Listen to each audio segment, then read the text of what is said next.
Well, here we are, Writing Wednesday again. Let's see if I'm live. Looks like I am. I wanted to talk today about the writer's notebook. And this is a more important practice than most people are aware. People don't realize what's involved with becoming a writer, becoming an artist. There's a tremendous amount of training going on. You don't become an Olympic skier, just decide to, and then go out and hit the slopes, and suddenly you're great. You're great. You know, it doesn't work like that. You have to build yourself as a writer, and that's where a lot of people, they have trouble bridging the idea of themselves as a writer and the actual craft. They immediately get into writing a story. They want to write a novel. I've never skied the bunny hill, but I want to do Olympic slalom racing. No, that's not how it works. First you learn to snowplow, and then you learn your parallel turns. And that's what interests me as a writer, is the actual skills, gaining the actual skills to create something vivid, original, and worth your reader's time. So one of the most valuable tools we have is the writer's notebook. I carry around a book like this in my purse. Here's the newest one. Just if you like a littler book, something like this. And then when you get home, or every so often, you write up what you have written in your books, and you put them in a bigger notebook, like this, because you will begin to use that book. Not only is it training, the writer's notebook training you to observe, and observe closely, but then you take your observations and you put them in a place you can use them. Because what happens is, if you're describing a summer day in your story, in your novel, and it is mid-December in, say, Minnesota, it's very hard to remember the details of a summer's day. So you get that down. Whenever you drive around, you see, or walk around, you see something that captures your imagination, stop and describe it. Really try to describe it, and then save what you have, because you'll never open these again. There's a huge pile of them. So you take all of the different sense phenomenon. So I have these books. This one, say, is indexed. Well, this one isn't indexed. That's different. Let's say this one. Yeah. So this is indexed. Exercises, portraits. I see people that interest me, and I write about them. This one will have buildings that have interested me, the way the light falls on them. I have one that every sense has its own section. Taste, touch, sound, light. They all have, there are 5 of them. What am I missing? They all have things to create, they're tools that you could create a vivid, real world. The difficulty with our times is people spend too much time on the screens, too much time taking in other people's creations and calling that experience. Now, as a writer, your job is this is your instrument, and your job is to go out and create, encounter real reality directly, not looking on a screen, but going out and feeling the weather, smelling what's around, hearing what's around. And challenging yourself to describe it. One of the important exercises that I give students is to do the weather. Do the weather. Go outside, different times of day, different seasons, and say what is the sound of 7:30 in the morning on a Tuesday morning in February? What are the sounds? What do I see? What do I hear? What's blooming? What's the name? Get it, the names of the flora and fauna. If you don't know the names of the trees, you're going to be behind the curve. So you find out these things. What is that tree? What is that, weed? And capture it, and then you put it in a notebook. I have one that's called Nothing But Weather, because I'm not going to remember a rag thrown on a clothesline or on the roof of the house in the summer, and it dries very crispy. That smell, that feel, I'm not going to remember that in January. So you keep notebooks of these kind of phenomenon. For instance, I pulled something out, an old notebook. How fast the clouds are moving against the sky as I'm waiting for a coffee house to open. Feels like the sky is a big wheel being turned by giant thumbs. That's pretty good. So I would put that in weather, or I could put that in landscape. The basket weave of the palm trunks, their long beards carefully trimmed at 12 feet. This is the kind of thing that makes writing vivid. We are a million-year-old sense receptor. Everything we have as writers, as human beings, is to take in physical reality. And we spend all our time in front of screens, and screens do not do it. I once had a conversation with a 5-year-old about going to the zoo. And, and seeing the elephants. He was into elephants. And I say, oh, have you seen the elephants? And he says, oh, yeah, I've seen an elephant. I go, oh, yeah, you have? He said, yeah, on TV. And he really thought that this flat screen thing that he'd seen was the same thing as a direct encounter with an elephant. You don't get the scale, you don't get the smell, you don't see the little individual hairs. Where is it like where is the hide thick? Where is it surprisingly thin? What does the eye look like? What does it smell like? And also, on a screen, you don't have the encounter where the elephant comes up to you and is investigating you. This is something that too many writers do, something that in school we used to call this dry labbing, which is when you take a chemistry class or some kind of science class and you know how the experiment is supposed to turn out. So you don't do the experiment, you write it up because you know how it was supposed to turn out, but you didn't actually do the work. And too many writers out there dry labbing. If you wonder why you're not profoundly affected by people's work, why it's not pulling you in, it's often because they don't engage with physical reality. So you want that direct encounter with real reality. Most people don't have the privilege that you do of having a reason to stop and look twice, stop and look 3 times. They don't have the time. They've got to pick up the kid. They've got to, clickety-clack, go watch TV or whatever they're doing. This is our obligation as well as our privilege, that we do stop, we do think again. We talked about cliché and building fresh images last time. How do I build a fresh image of this? So I can remember when I started all this, with my little notebook, I'd seen a rank of trees, of palm trees, tall, skinny palm trees in a row. And I stopped the car and I said, okay, now I'm going to describe that. How do I describe that? And the first thing that came out was, what is in a row? Soldiers in a row.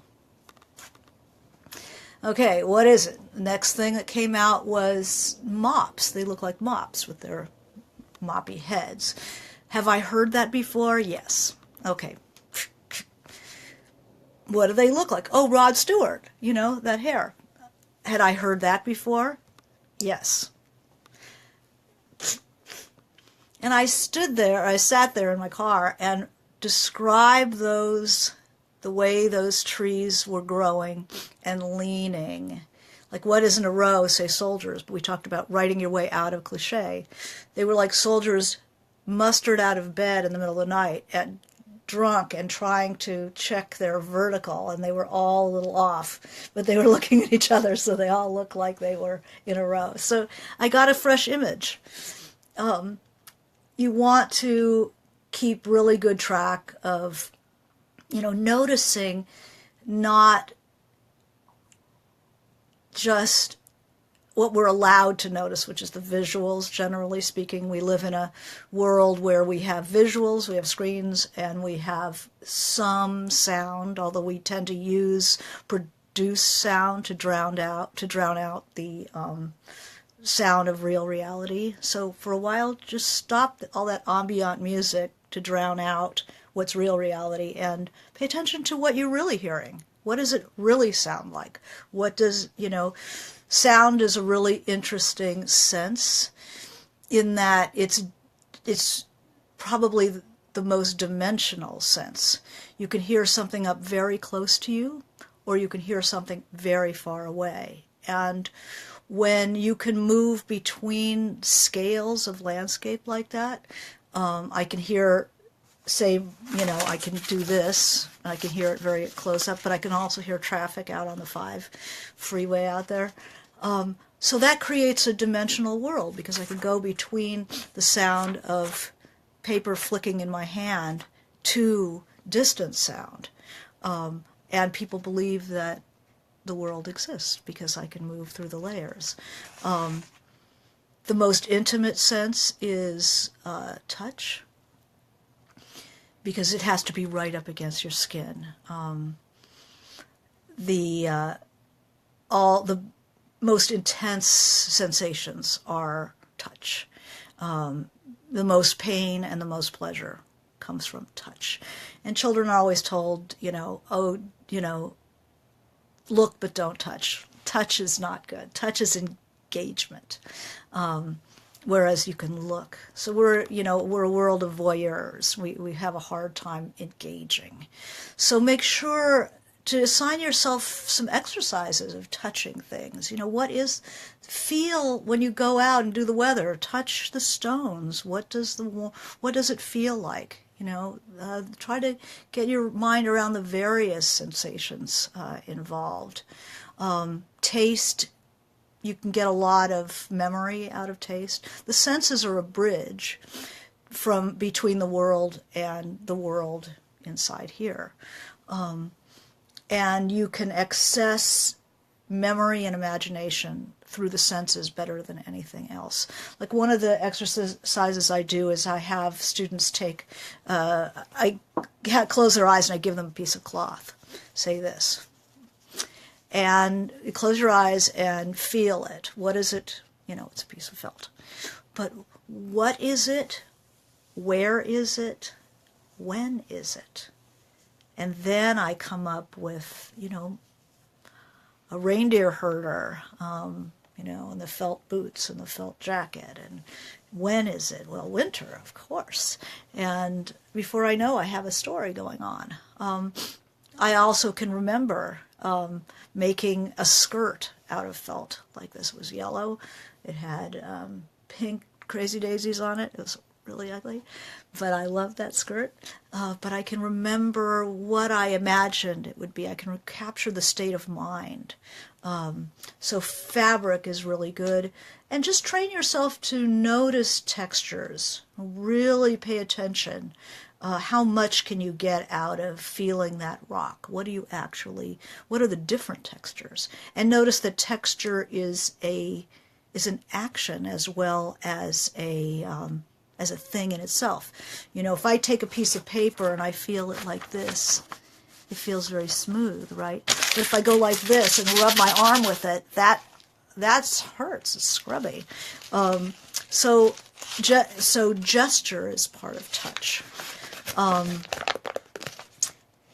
Sound, the dimensionality of sound. A great exercise is to do a page of voices. Watch television or watch movies.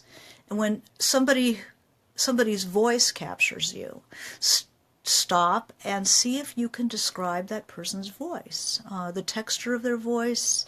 One of the ways that we describe any sense phenomenon is synesthesia. So we describe one sense in terms of another sense. So a man's voice could be sandy. Well, is it sandy? I mean, is he coughing up pieces of sand? No. But we know what sand feels like, so we can imagine what a sandy American voice would sound like. So, it's just like read a wine review. The wine was sharp. The wine was, was it really sharp? Am I going to need a tetanus shot? No. But we know what sharp feels like. We describe a taste in terms of a color, in terms of a sound. The best words are words that take in more than one sense. That's what we call rich language. So to say something is yellow uses one sense, right? But to say it is lemon gives you get the taste, you get the visual, but you get the taste, lemon. We know what lemon tastes like too. It smells. We know the crisp acidic smell of lemon. So we get 3 when you say lemon sky. That's really interesting. Plum, there's a reason why Homer, used the wine dark sea. You have to be careful on your cliches, but you can invent these. And then you save them in a notebook. Let's see. Here's my notebook of some senses. And I use this in my writing all the time. Here are some sounds. Water lapping, sound of leaves dropping onto the deck in the dark, or a small animal creepy in the fog. Sounds of the neighbors, click and whir of air conditioning. That's a summer sound because everybody's windows are open. The air conditioning is going. People coming home late. The sound of automatic sprinklers in the night. Pots of a midnight touch, a dog walk. Mysterious nocturnal crunchings of leaves, squeal of brakes. Who of the neighbors is still awake? Who leaves the house at 6 a.m. and who is returning now? Sounds. I have, this is plants. I'm really into plants, making sure I know the names of plants. Here's smells. Smell of night blooming jasmine mixing oddly with the smell of wood fires. The bouquet of perfumes at a gathering of women, a writer's group in the spring. Mostly women, or is it the jasmine of the unseasonably hot February night? A full head of garlic, maybe, and then I said maybe some character cooks garlic. Name 3 smells that absolutely distinguish my parents' house. Pittosporum trees, tension and laundry. My house, coffee, dog, cigarettes. My house in Colorado, wood stove, raw wood, apples, wet dog. Grandmother's house. And really develop your notebook so you have an orchestra of sense impressions that when you write, you're in your room, you're not alone. I mean, the problem with why so many, a lot of writing is so bad is that we're alone in a room by ourselves, and where's the sense impression coming from unless you've done the work? So you want to get that, capture all that sense impression and make sure you have it. And don't assume that you know things. No cliches, no assumptions, no dry labbing. I make my students for the first 5 weeks of their of working with them just go out and collect sense impressions and learn how to make them work together to build a landscape. Notice that light. Any photographer, any artist will tell you light we don't actually see objects. We see light falling on objects. So notice where the light, always notice where the light is coming from. Don't just describe objects. Describe the light, how it hits them, where it highlights, where the shadows, when you're describing things. And I urge you to develop notebooks, keep a notebook with you at all times, and when anything strikes you, don't just figure, oh, I'm going to remember that. No, you're not going to remember that. It's going to be gone, gone, gone. So stop and write it down. Even if you don't open this, which you will have looked twice and remembered a little bit more, and training yourself to notice what sense impressions are coming in and what they're doing to you, what they're sparking. Learning how to describe the world. My daughter went hiking in Green Mesa, Utah. It's just very beautiful canyon lands, and they stood at the edge of this incredible mesa, looking out at all this broken landscape, red and green, beautiful stuff. And somebody said, there are no words to describe this. And my daughter said, oh yeah, but there are. You just don't have them, She didn't say that. I said that.